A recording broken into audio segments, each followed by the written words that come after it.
Hey guys, I'm Zachary Gray, and this is a three-line salamander.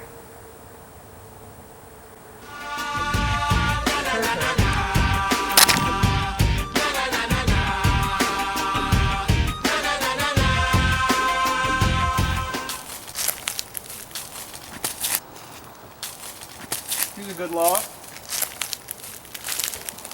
Oh, here we go! There's a salamander. Come here, buddy. Come here. Oh, check that out! That is a three-line salamander. Look at him! Oh my goodness, look how cute he is. That is awesome. Now, three-line salamanders, they are lungless salamanders. And that means they actually breathe through their skin. It's really cool. And they have a much thinner body than other salamanders that wouldn't be lungless salamanders. Now you can see why they call these three-line salamanders. He's got two golden lines on him, but he's got three big, pretty black lines on him. And look at those little feet. They've got little tiny feet for walking along. Oh yeah, you're cute. Now salamanders, we know salamanders are different from lizards because they're an amphibian. And amphibians need water to survive more than other animals. They actually absorb it through their skin, which is really important.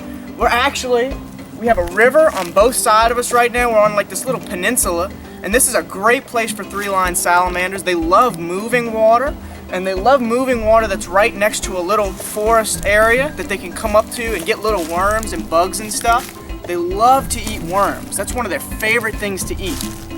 Look at that, he is so pretty. Hey buddy. Now this would be considered an adult three-line salamander. This is a pretty big one right here. And most of his body is actually tail. Look at that. Big long tail, and they got these little cute stumpy feet, little stubby feet, little short things for walking along the bottom. And they like to get right under all the leaves and under big logs and little moist places, but they always like to stay near moving water, permanent body of moving water. Now, like all salamanders, these guys are very, very fragile. Very, very fragile. Chemicals in the water disturb them a lot. Fertilizers disturb them.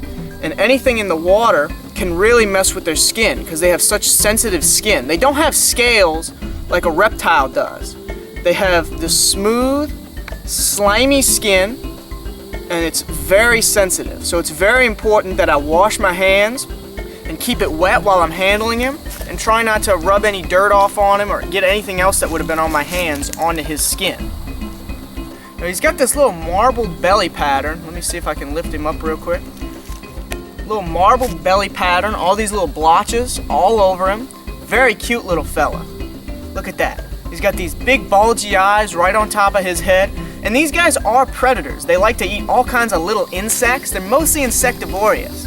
And that's what these little salamanders love to eat. Now, another defense that they actually have is they can detach their tail. You see this big, long, pretty tail? It actually makes up 2/3 of their body. They can detach that. And I can tell by looking at this one, he's never had to detach his tail, but their tails would detach if, say, a little garter snake or a little bird would have grabbed their tail. That little tail will come off and they can take off, and the predator will sit there with the tail thinking, I got this salamander, and they will get away. Now these guys can be found through a pretty wide range from here up north, probably up to around Virginia.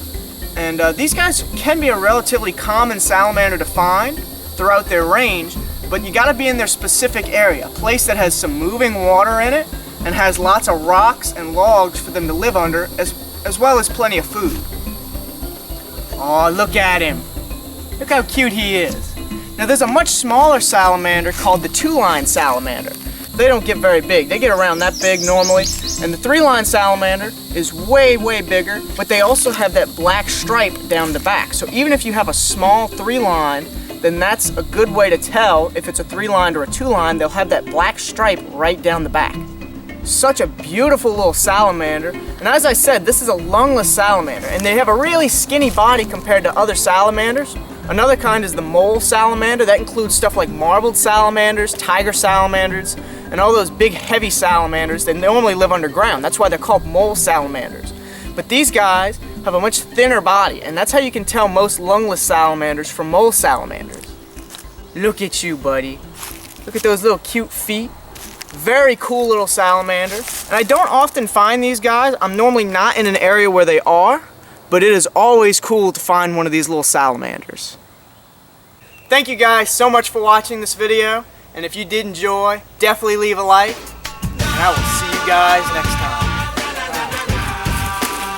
Long back.